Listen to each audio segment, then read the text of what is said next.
Hi, I'm Sarah from The Upcoming. Such a pleasure to speak to you, Randall. How are you doing? Lovely to meet you, Sarah, and thank you so much for having me. Thank you so much for taking the time. So maybe you could just kick off with a brief intro to the Green Sea. For people who don't know anything about it, how would you give a bit of a glimpse of what they can expect if they watch it? Right, so The Green Sea is a funny little film because it's basically about a writer who's struggling to finish a second novel, who's tasted a little bit of success but can't seem to finish the second one. And she's obviously dosing herself with plenty of booze and has obviously quite a lot of demons. And her fantasy realm and her past start to merge together. And then she basically befriends a lost child who she runs over in her car while drunk. And they sort of start a sort of friendship.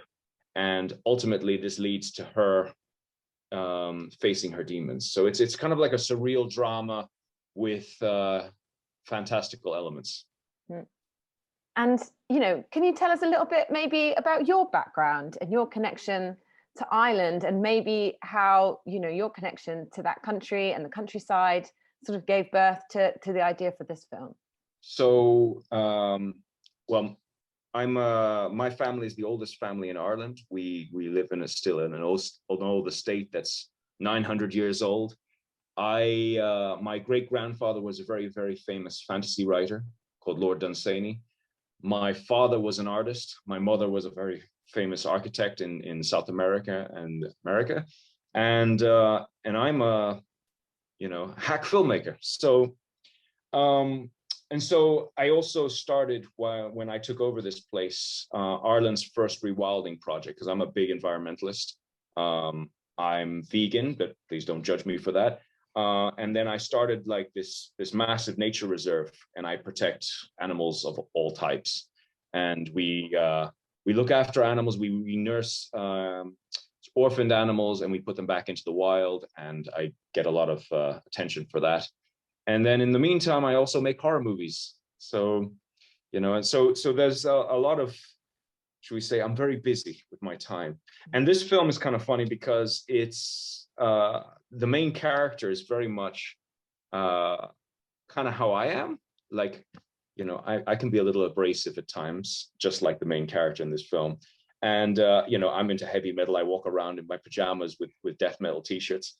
And that's kind of, so the whole characteristics of the film are very much autobiographical. And and I sort of always feel like I'm a stranger in a strange land, even though this is where I come from. But as you can tell from my accent, I don't exactly sound like I'm from the Irish countryside. Wow, yeah. How is that? Because you spent so much time in the US. How does the... Well, I haven't been to the US since 1990, so it's not that I've spent that much time there. I lived abroad. I lived in Holland for a while, Switzerland, and I watch a lot of movies. And that's probably what my mom used to say. I watch too many American movies, thus the accent. But so that's how it started. So I'm surrounded by this beautiful Irish countryside that we've completely rewilded. So the grass, as of yesterday, is 6 feet tall, some of it. So you're walking around in what looks like savanna jungle. And, obviously with a good dose of heavy metal and, I'm a writer, so I watch very obscure films and I read unusual books, and I get all that sort of floating around my brain. And then I come up with some crazy concept like the Green Sea. And talking of nature and everything, it feels like that's also something that's quite important. It comes out through the film, like the scenes in the woods or at the beach, and then also the interior of the house, kind of going into the different rooms and, how it changes from somewhere that feels very claustrophobic and then kind of opens up when the kid comes into the main character's life. So how are the locations quite important to you in the film? Well, let me tell you something, because when I was born, I was sort of raised that I would have to take over this place, right? And it sounds great on the surface because you think, well, you're going to live in a castle. Well, first, if you ever live in a castle, get ready to be cold every day of your life because it's absolutely freaking freezing. But the other thing is that it's kind of a thing that you can't really run away from because we have a long tradition, and always the first son has to take on all the responsibilities. And it is a lot of work and a lot of sacrifice to keep a place like this going. So and I'm a big believer in metaphors, and when I work, I build a lot of layering of metaphors. So there's a concept of the turtle, for example, in the film. I mean, the turtle represents a lot of, it's an animal that carries its weight of its home on its back. And that's very much where I'm at, with this place, because that's what I do. And, even Simone's house, it's black. So, it was very much a nod to Anton LaVey's old house, which was black. And, the element of the sort of satanic element, which was always something that goes with the aesthetic of the heavy metal music star, which is who Simone formerly lived as. Simone being Catherine Isabel. And, even the house itself, if you stay in a place long enough, you become that place. But also her story and everything that happens to her is always on the walls. There's scenes in the corridor where she's walking past these big paintings of beaches. There's turtles in every part of the house. There's antlers all over her house, and she has the tattoos. So all the elements that her story writes, it ends up writing itself, is all there in front of her. And that's often how I think writers and directors will formulate their narratives, because I mean, often the story's there, just needs to be told. And that's how I felt, because when I'm walking through the woods and through my house, it's all these little elements that are giving me ideas. And the contradiction between the house being very dark and claustrophobic and this expanse of nature, and how you can sort of fall in love with it. And everybody's shot in that film in very wide shots to create this size and scale. And then if you look at how we shot the insides of the house, everything's as close. And even the way we designed the corridors is almost like a thorn bush, because it's a perpetual circle that she's living in, where she can't break out of it. And she only gets solace when she is out and she can see the trees, and she sort of becomes the small thing in the frame. And there was a lot of that kind of concept behind the aesthetics of the film. Don't know if that's what you asked, but I kind of went there anyway. And how much of it, because you're saying like within your family there's lots of kind of like artists, writers, you're a writer yourself, how much is it kind of, there's a story obviously there about a particular character, but how much would you see it's also about the idea of the tortured artist in a way, and kind of the struggle one goes through sometimes in order to create, and the sort of darker places that people have, even almost they need that to be able to create something amazing? Yeah, I mean, look, I think every artist, good or bad, and has to suffer for their art. And it's very hard to be a writer. It's very hard to be a filmmaker these days, especially when you haven't got necessarily support behind you. And if you want to try anything different or push outside the box, you're really taking a lot of chance, and there's a lot of struggle there. And I think with the thing with Simone, and like myself, I mean, there's a sort of interesting moment at the beginning of the movie where she's sort of trying to write a little scene. She writes like one line and then stops. That's very much how I am. And it takes me so long to do things because I'm constantly going back and forth. And I think you do suffer. And I think artists and people who create tend to be sensitive to things. So they are, of course, more aware of their own suffering, and more aware, or they dwell on it more. And I'm very bad for that. I'm a little bit of a drama queen myself. I love a little bit of misery. And what was, you say there's some elements there that are a bit autobiographical. So what made you decide to go with a female lead, and how did you land on Catherine? Because obviously it's resting so much on her performance, and she just seems to really take it on with she's totally committed to that role. Well, I think first there was a couple of reasons why I decided to go for a female. First, I think it's very interesting to find someone who's, because Simone, she punches people. She's a very strong woman. She wouldn't be your traditional, conventional Hollywood type female protagonist. I mean, and she has all the, she's very rough around the edges, which I thought has more impact as a female. As a male, we've seen that before, but as a female, that's still quite, especially when there's the sexual elements involved, and the physical elements, especially some of the violence. it's unusual for a woman to be put in a position where she's actually the dominating violent person in a relationship. I mean, it's not commonly seen. Doesn't mean it doesn't happen. And so that was something I wanted to try. Also, I had met Katie and we were friends, and I was very inspired by her, because if you ever meet Katie, she's one of these actresses who will have you mesmerized.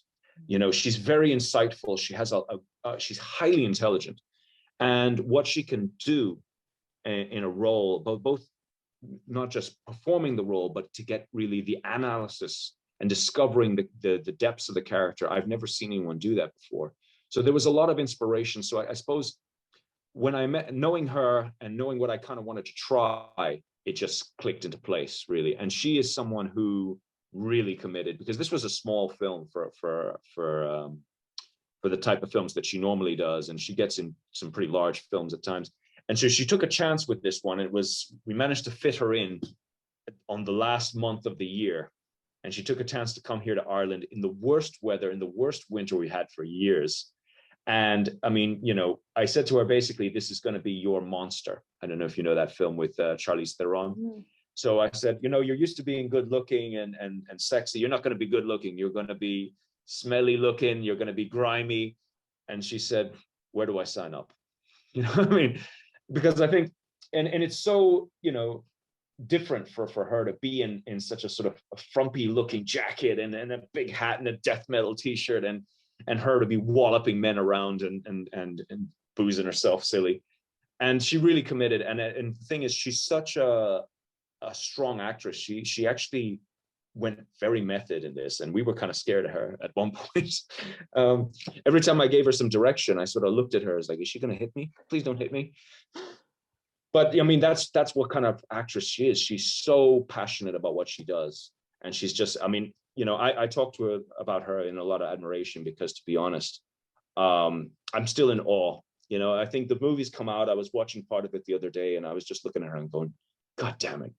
We had so much. She taught me so much in this film. And also, like, she actually was the embodiment of what I wanted. You know, she was brilliant.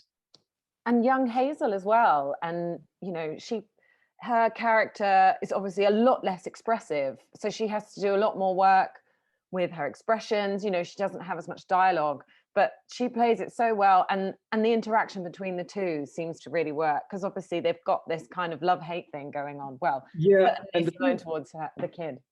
The thing is with Hazel, I talk a lot about Catherine, but I haven't really touched on Hazel.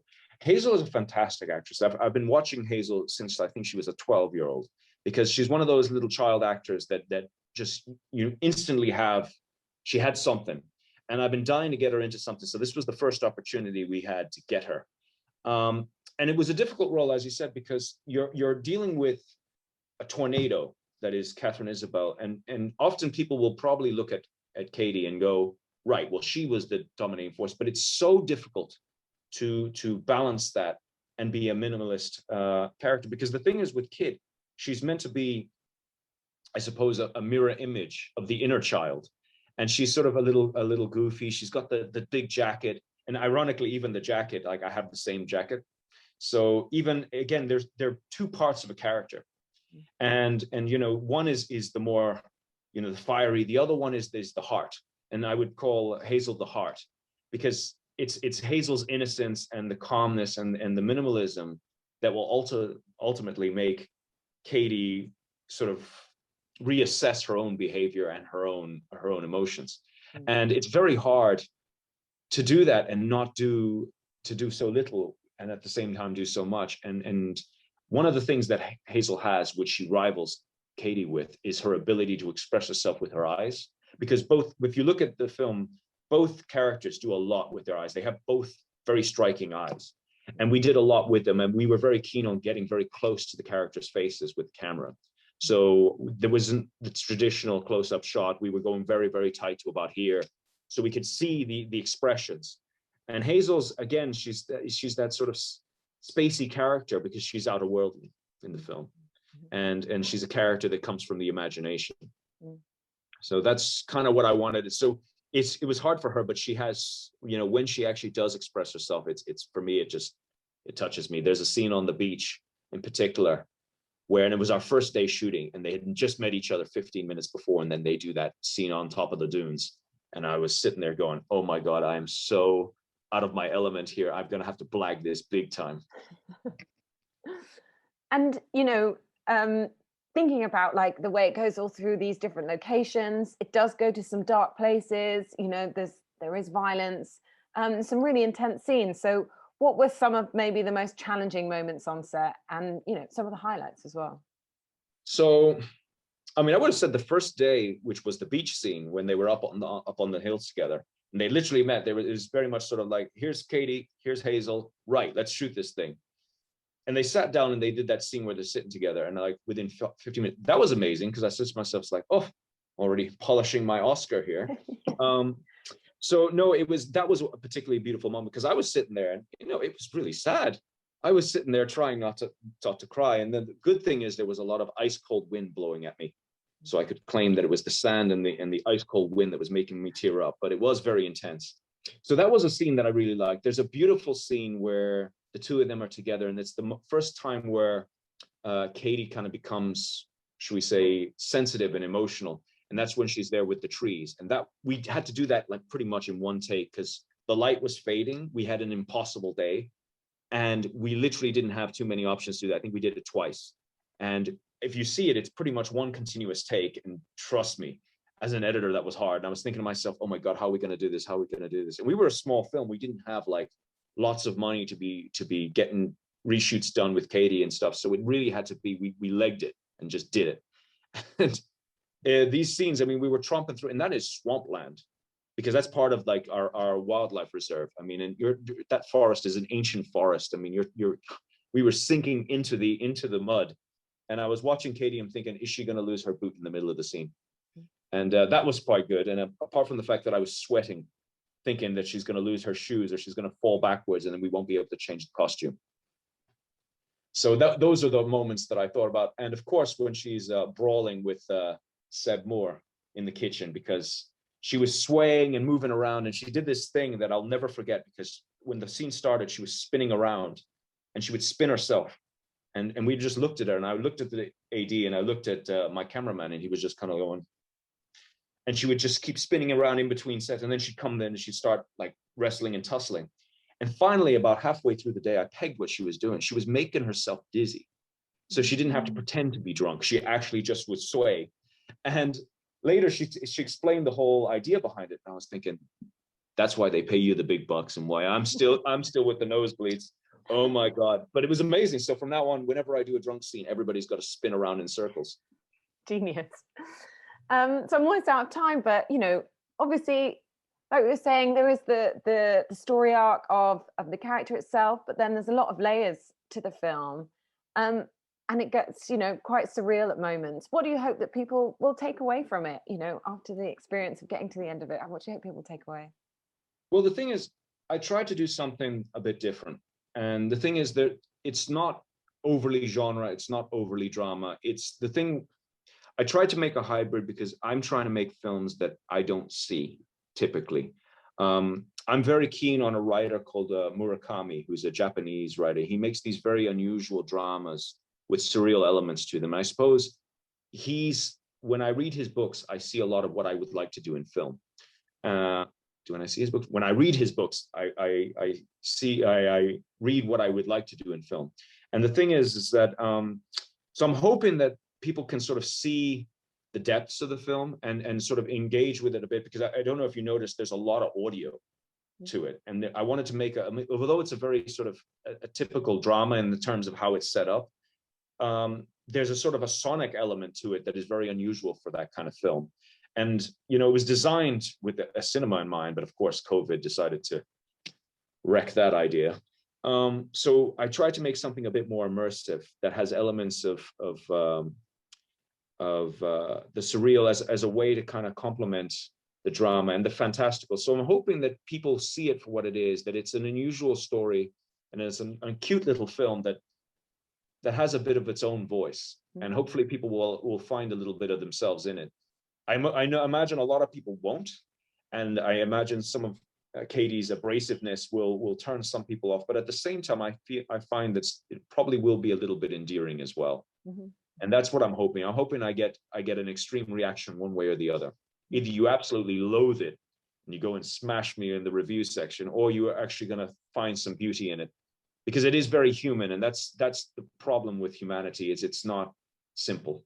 And I tried to make something that wasn't simple. And can you very quickly tell us, obviously this was your first feature, what will you be doing next, if you already got something on the go?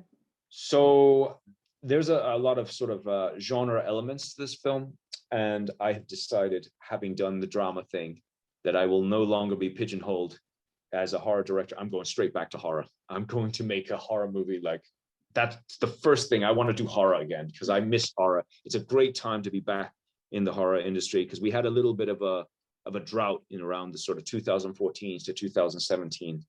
And I really want to go back and do some what I would call avant-garde horror. Awesome. And that's very exciting for me. So my new one's going to be a horror, and I hopefully will get shooting next year. Fantastic. Well, thanks so much for speaking to us, and best of luck with your next film, and of course with the release of this one. Thank you so much for having me. To you. And hope you enjoy the movie. Yeah, I did very much. Thank you very much. Cheers. Bye. Bye.